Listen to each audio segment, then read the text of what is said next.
Alright, good day everyone. Welcome again to our Philippine Politics and Governance. This is going to be our week number 5 and our module number 4, which is all about the nation, the states, the nation state, and globalization. So this is part of our learning about the Philippine politics and even the politics and governance as a whole, locally, globally. Now, here is our learning objectives. At the end of this lesson, the student will able to understand differences between nation, states, and globalization. And also, you will be able to appreciate the differences and importance of the nation, states, and globalization.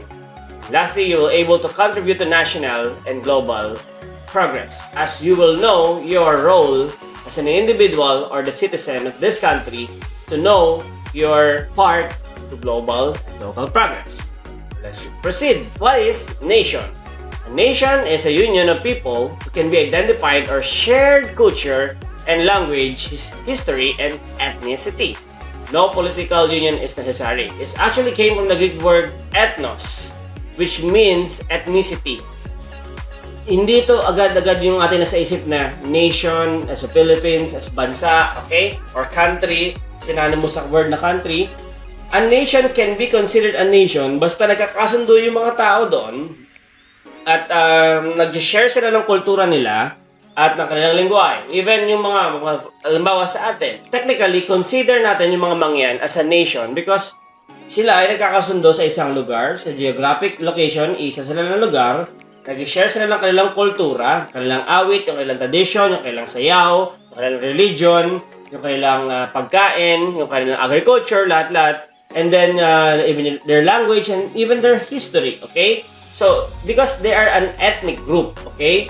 Even as mga Tagalogs, ibang mga part dito sa mga Pilipinas, we are considered a nation as far as ethnic groups are concerned, okay? So, it's a union of people, basta nagkakasundo, okay? At nag-share sila ng same culture, language, history, and ethnicity. Hindi necessary na merong political union para matawag ang isang lugar na nation. Okay, pero hindi naman nangangahulugan na walang political union. Okay? We talk about political union, ito yung the way they govern, the way they establish laws and morals, and the way they implement policies and guidelines sa kanilang or stipulations sa kanilang geographic location. Okay? So, ang formation of people's national identities, one state, many nations. Okay? Australia has many migrant nations and indigenous nations, all occupying one territory, ruled by one government. Imagine themselves as sharing one identity and calling themselves a nation-state. Okay, so yun yung sinasabi ko kanina. Even the Philippines, okay? So we are one state but many nations. Napakadaming mga ethnic groups sa bansa natin. Okay?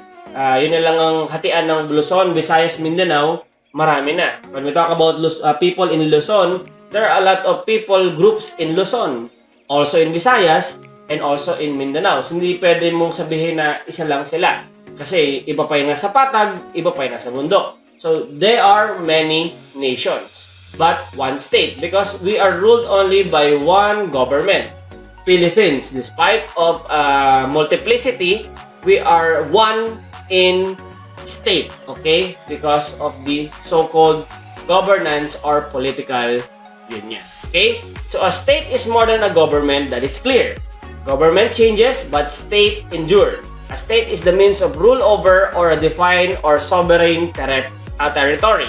It is comprised of an executive, a bureaucracy, courts, and other institutions. Okay? So, hindi pwede na sabihin na state is just a democracy, republican, aristocrat, monarch, the bureaucracy. So, hindi. Ang isang bansa ay manatawag natin isang state kapag ito ay merong sovereign territory. Meron siyang jurisdiction, meron siyang sariling laws, meron siyang sariling constitutions, meron siyang sariling laws or bylaws, okay? Na pinagkakasunduan ng mga mamamayan at kanilang nagiging grounds ng punishment, ng punitives at correction, okay? And even, of course, ng reward if they abide doon sa natatawag nating law. The purpose is para magkaroon ng order ang lipunan. Okay? So, but state is not just a government. Okay? Kasi, ang government nagbabago yan. Depende sa namumuno at depende sa pinropose na batas. Pero yung state, basta sinabi natin state, isang lugar na pinamumunuan na merong batas at nagkakasundo lahat ng mga tao. That is a state. Okay? Sabi nga dyan, it has an executive, the executive, national, the president, provincial, the governor, the local, the mayors. Yun yung mga executive. The bureaucracy courts, such as the judiciary, and the other institutions pa na meron. And then the legislative, sa mga tagagawa ng batas. Someone na merong nag-rule over. Okay? May nag-take over para mag-ilagay ang bansa sa tinatawag nating kaayusan. Okay? Sabi nga ni Aristotle, a good citizen makes a good state. Okay? Siyempre, it reflects kung paano nag-a-abide yung mga tao sa batas na ginawa ng isang bansa at kung paano nila ito nire-respeto at of course kung paano rin naman ito kino-correct ng nasa taas sa mga taong nagkakamali. Okay? So, what is a state? More of a state refers to a legal and political entity which combine the following: the permanent population, defined territory, government, and ability to enter into a formal relation with other state. Okay? Nakikipagsalimuha sa ibang state like the Philippines to other state, Estados Unidos, to Japanese state, Chinese state, sa lahat ng mga ibang bansa na pwede na tayo makipag-connect. Okay? Meron siyang population, ibig sabihin may mga tao at meron siya talagang defined territory na ito yung Pilipinas, ito yung Luzon, ito yung Visayas, ito yung Mindanao. Now, why states develop? It develops because they need to maintain an order. Kung wala kasing batas, paano nila malalagay sa order yung bansa natin? For example, parang jaywalking na lang. Kung wala magkasabing bawal tumawid doon, at siyempre lahat ng tao tatawid doon. Kung wala naglagay ng traffic light doon sa EDSA, halimbawa, or dito sa syudad, magkakagulo yung mga sasakyan, di sila magbibigayan. Okay? So the same thing with our constitution and law. It serves to maintain order and to avoid chaos. Kung wala kasing magkasabing bawal pumatay, baka magpatay na lang tayo lahat. Bawal magnakaw, baka magnakaw na lang tayo lahat. So, yun yung reason kung bakit yung state nag-develop, okay, to maintain the order. Population increase, food production become complex. Okay? So, siyempre, pagdami ng populasyon, pagdami ng kailangan mong supplyan ng pagkain. At nag-force tayo na mag-increase yung ating economical rate at yung ating mga dapat na pwedeng i-produce pa para masupplyan natin yung ating population. Ito, theory of a state development irrigation system, noong unang panahon yan, na pinapagpalit ng mga magsasaka yung kanilang lupain para gawing tubigan, irrigation system para mag-supply pa ng mga maraming pangailangan ng mga mamamayan. External conflict give motivation for state development. Okay, so yun yan. Siyempre, kung may problema, may dalawang partido na nagkakaproblema, of course, yung dalawa na yun, magka-come up yun sa panibagong mas matibay na idea. Okay, so yung conflicts na yan ay nag-contribute din sa atin para ma-realize natin yung ating mga loopholes and weaknesses and then mag-come up tayo sa tinatawag nating as a better idea. Okay? So, the clash of two ideas, the clash of two decisions, the clash of two people with different personalities and different ruling, meron pa rin yung outcome sa atin. Okay? Mas makikita natin talaga kung ano yung mas mabuti nang dahil sa conflict. Okay? Now, let's talk about the differences between nation and state. The state has 4 elements: population, territory, government, and sovereignty. In the absence of even one element, halimbawa, walang population, hindi siya state. Wala siyang sovereignty, hindi siya state. Wala siyang government, hindi siya state. Okay? So, a state cannot be really a state. Kailangan yung apat na yon ay will go together.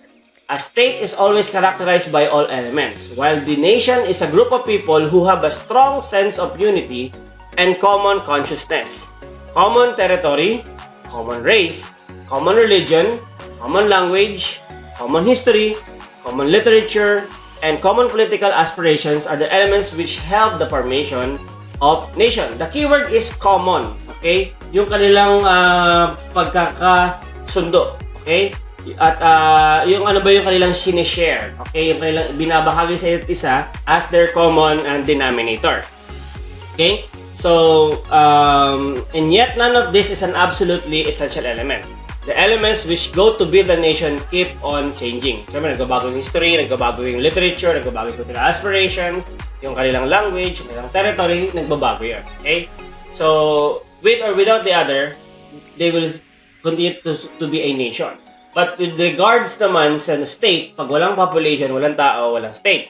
Pag walang territory, walang state. Pag walang sovereignty, walang ruling, walang government, walang state. Okay? So, that makes a state, and that makes a nation a nation. Okay? A nation can be a state, but a state cannot be a nation, or vice versa. Okay? So, they're different, and yet they need one another. Okay? So, now here is the definition of population, territory, government, sovereignty. Ito yung 4 elements na nabanggit ko kanina. A population is a total of individuals occupying an area or making up a whole. Yung mga tao nag-occupy. Yung sa Pilipinas, yung population ng mga Pilipino. Okay? Or yung mga, hindi lang mga Pilipino, all the races that are residing in the Philippines. Okay? Territory is basically the area that controlled by the government. Ito yung jurisdiction. Ito yung lugar na pinamumunuan ng ating gobyerno. And of course, the government are the group of people that makes a rule, laws, and control the country. The sovereignty is the most exclusive elements of a state. The sovereignty, no state can exceed. Okay, so sovereignty yung kapangyarihan. Let's differentiate more. The state and the nation. Here's the simplest way of differentiating these two. Okay, a state is an independent political entity with clear geographic boundaries. While the nation is a large population that shares the same culture, language, traditions, and history.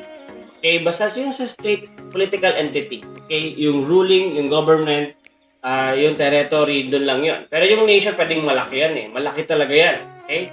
At basta sila ay nag-share ng parehas na culture, language, tradition, history, and so on and so forth, they are nations. Okay? Regardless kung meron silang political aspirations, they will remain a nation. Basta kanilang pinagkakasunduan. Pero ang state ito ay independent political entity. Okay? So, again, a state is a political concept while nation is an ethnic concept. State is not subject to external control while nation may or may not be independent of external control. State may be composed of several nations and nation may be made up of several states. Okay? So, ito yung kanilang mga differences. What is now a nation-state? Pagsamahin natin. Okay? A nation-state refers to political, economical, social, and cultural actors in the international system. It is imagined political community. Nation-state determine an official language, system of law, manage a currency system, use a bureaucracy to order the elements of society, and foster loyalty to abstract entity. So, yeah, combination na siya. Okay? Yung mga tao nag-share ng mga commonality nila, also ruled by a political, economical, and social actors in the international system. Hindi lang siya sa local system, sa isang lugar lang, but across the countries. Okay? At example of nation states, of course, United States of America, United Nations. United States of America ay kinocompose ng maraming state. The Chicago, the Detroit, NBA na lang. Okay, yun na lang yung mga Los Angeles or California. So, yung mga yon, mga bagay na yon, o mga lugar na yon are different states, and yet they are only one nation. Or one nation, okay? In America. Iba't-iba lang sila ng state, okay? Isa lang sila ng lugar sa mapa, pero hinahati-hati yun based sa territory. Okay, ito lang halimbawa yung Chicago, yung New York, yung Detroit, yung California, yung Latin America. So, depende sa territory. So, different states. Okay? Now, function and history of nation-states. Modern nation-states have the following tasks. Ensure obedience and gain monopoly on force, exert control over economic life, ensure orderly circulation of goods, take share of the nation income for its expenditure, protect the movement of traders and corporations, maintain marketplaces. No states existed 1500 years ago according to current view. European states developed after Westphalia model in 1648, and the full elements of modern nation-states achieved only in 19th century according to Hawkins 2009, right? So ito yung function nila talaga, yung state at yung nation states, kung bakit sila nag-exist. Okay? Kung bakit sila nag-progress, kung bakit nagkaroon tayo ng nation states. At ito ay talagang totally naging ano lang siya, na-form siya noong 19th century. But prior to that, meron na siyang development going there para maging nation state siya. Okay? At siguro dahil nga yung tradings nila and territory masyadong malaki, hindi siya kayang i-rule or i-supervise or govern, so hati-hatiin mo. Okay? So magkakaiba sila ng product, so hati-hatiin mo. Magkakaiba sila ng culture, ng language, hati-hatiin mo para ma-rule mo lang maayos. Okay? So yun yan. Hindi lang siya makinabang yung kabuuan, makinabang sila independently. Yung mga state sa loob ng nation. Okay? So why nation states protect their traders and manufacturers? Siyempre, for any nation state to create wealth, they require success in its trade and manufacturers. Doon nga nag-progress yung ating mundo. Nang dahil sa trade and commerce in history. Nang dahil sa galleon trade, nagkakapalitan tayo ng mga kalakal at kaya uso nga yung tawag nating barter. Kasi sa barter trade natin nakuha yung pagpapalitan ng kultura sa pamamagitan ng mga produkto dahil wala pa namang money system noon. Hindi pa pera yung binibigay natin, pinapalit natin, kundi produkto din. Okay? So, they need to, of course, to protect their manufacturers, their industries, or the factories, para, or the manufacturers, para mapanatili kanilang progression. Kasi sila yung nag-export, sila rin yung pwede mag-import ng kanilang mga product. Okay? Outside the country, and even within the country. Now, let's proceed to the term globalization. Siyempre, naingalan natin yung word na to kahit nung mas bata pa tayo, globalization. It encompasses a range of social, political, economic changes. Hindi lang siya local, wide, kundi global wide siya. Hindi lang yung bansang Pilipinas, bagkus kasama rin yung ibang bansa. Okay? It expands and accelerates the exchange of ideas and commodities over vast distance.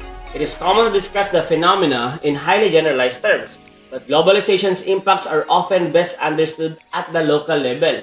Paano ba nakaka-apekto yung bansang Pilipinas sa ibang bansa? Okay? Culturally, traditionally, sa TikTok na lang, di ba? Mostly ng mga performers doon, dancing, singing, mostly mga Filipinos. Mga content creator, mga Filipinos. Okay? Mga singers, mga Filipinos. Okay? So, nakaka-effect tayo globally.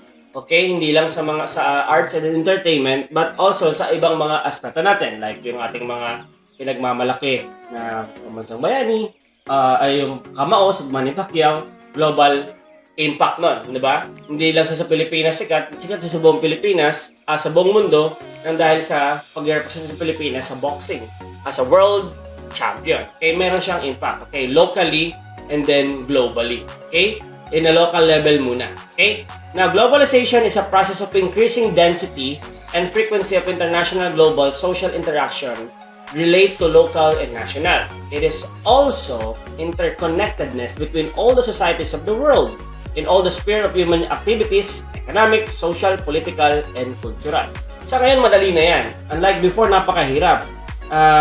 Dahil wala pa tayo social media, hindi pa nag-rise yung technology, yung internet, in order for us to really visit. Ngayon nga, sa bahay ka lang, pwede ka na mag-visit through Google Earth sa lahat ng bansa na gusto mong puntahan. Specifically, okay, via satellite and via internet. So, before hindi yun possible, pero ngayon possible na siya. Kaya ang bilis ng globalization ngayon. Ang bilis ng sakupin ng Pilipinas tayo ng Korea sa kanilang kultura, pagkain, ang lengguwahe, sa kanilang mga K-pop dramas and even K-pop music. Okay? At yung interconnectedness ng ibang bansa sa bawat isa, yun yung globalization. Okay? hindi na lang tayo locally nagkakaroon ng impact sa sarili nating bansa, but also globally. Okay? Hindi na lang tayo iisa ngayon, but we also consider kung paano nakaka-influence yung bansa natin sa ibang bansa. And even as an individual, kung paano nakaka-influence sa ginagawa mo globally, hindi lang locally. Okay? Diba? Naalala nyo yung think locally, act globally. Okay? Or the other way around. Okay?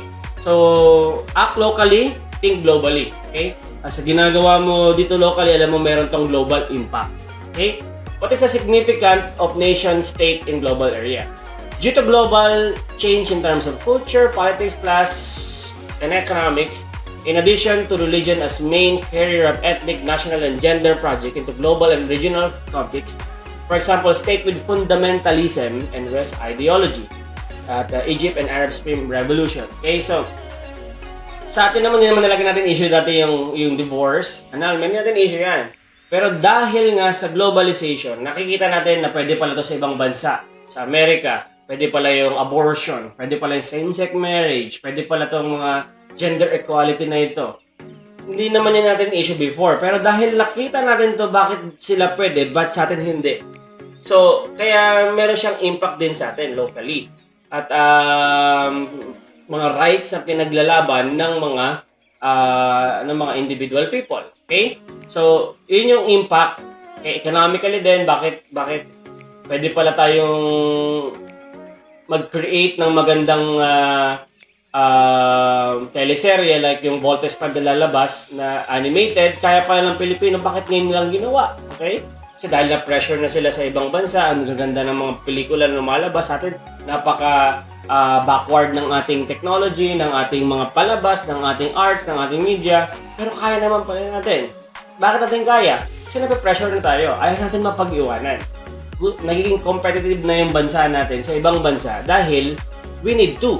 Because if not, then babagsak yung bansa natin sa economically. Dahil hindi tayo sumasabay sa trend globally or internationally. So that is the significance of a nation-state in global era. Okay? And nation-states and globalization. Why nation-states need power and authority in a global area? The nation-state waning power and authority due to supra-economic, legal, and symbolic power and the ability of coordinating this power to maintain global control and achievement. In other words, meron din tayo tinatawag na international law and led by, of course, the International Court. Okay? At yun yung mga governing laws na nagpo-prohibit from one country to another na mag-sail sa mga jurisdiction natin, mag-claim ng mga islands at maglagay ng mga territory at yung tinatawag din nating mga boundaries sa dagat. Okay? At yun yung dapat malaman ng nation state. Okay, the leader, power, and authority in global area. Hanggang saan lang pwede mag-act ang Pilipinas. Okay? Diba, pagdating sa import and export, may mga bansa na hindi natin tinatanggap yung kanilang products for medical reasons. Baka may COVID, okay? Pagdating sa transportation, di ba, na hold yung ibang mga international flights papasok ng Pilipinas at palabas ng Pilipinas. Kasi para maiwasan natin yung pag-spread out ng virus. Ginagawa natin yun. At meron ba tayo, the question is, meron ba tayong power to do that? Okay? So, of course, meron. Kung alam natin, yun yung impact ng nation-state sa globalization. Okay? Globalization has encouraged global market and economies to be more open, which has significant impact on nation-states. Global market. Okay? Macroeconomic fluctuations in one nation tend to spill over another nation-states. Okay? Pwedeng mangyari yan. Okay? Na-affect dahil, for example, yung pagbagsak ng crudo sa Saudi Arabia or pagbaba ng supply ng kanilang crudo dun sa Middle East, of course, apektado ang buong mundo sa bagay na yun. Mamahal talaga lahat kasi wala tayong supply na doon sa main source natin sa Middle East. Okay? So, apektado yung global market. Okay? Now, culture and social organization. People with strong culture were disrupted during historical colonization, in which some group experienced marginalization, loss of identity, family dislocation, loss of language, and loss of cultural knowledge. Or cultural knowledge, di ba? Nung sinakop tayo ng Pilipinas, ng Spaniards, ng Japanese, ng Americans, nag-mix na talaga yung original Filipino. Even the original Filipino, ano nga ba talaga original Filipino? Kasi tayo naman din prior sa mga nag-colonize sa atin, nandiyan yung mga Malays, mga Negritos, at yung mga ibang mga tao na nanirahan sa bansa natin. Okay? So, that's one effect, di ba? Parang sa panahon ngayon, nawawala na yung sense ng itsurang Pilipino kasi lahat gustong pumuti. Lahat gusto maging singkit. Lahat gusto may kulay yung buhok dahil sa K-pop influence. Kasi sira yung ating social organization. In an era of globalization, indigenous people experience shorter life, high infant mortality, lower level of education, high rate of incarceration, and more likely to be a victim of assault than our non-indigenous people. So, yun yung mga possible na effect na nation-state and globalization. Now, let's talk about transnationalism. Transnationalism refers to increasing transborder relations of individual groups, firms and to mobilizations beyond state boundaries. Myself as having dual citizenship. Okay?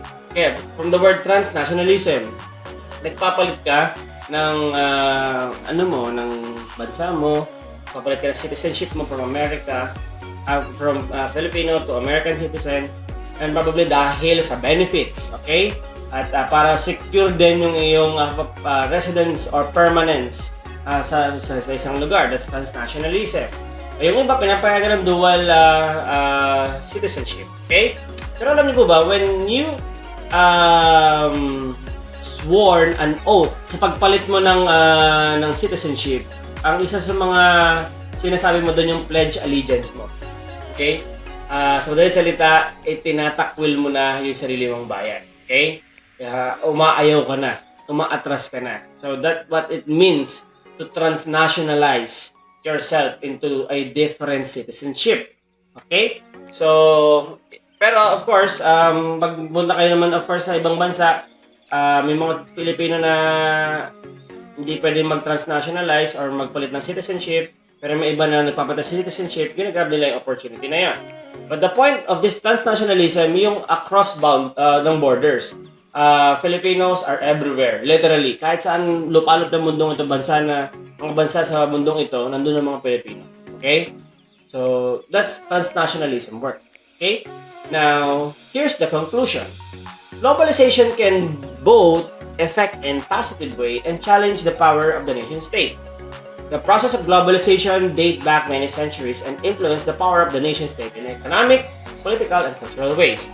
Multiple tensions and conflicts exist between global and national processes, institutions, and cultures. While globalization alters the roles and relationship of nation-states with each other, as well as with other organized interests within the global political system, it also indicates that global inequality is increasing, perpetuated at times by the forces of globalization, a force that also has potential to erode cultural identity and state sovereignty, resulting in a dubious fate of the nation-state, globalization, and nation-state.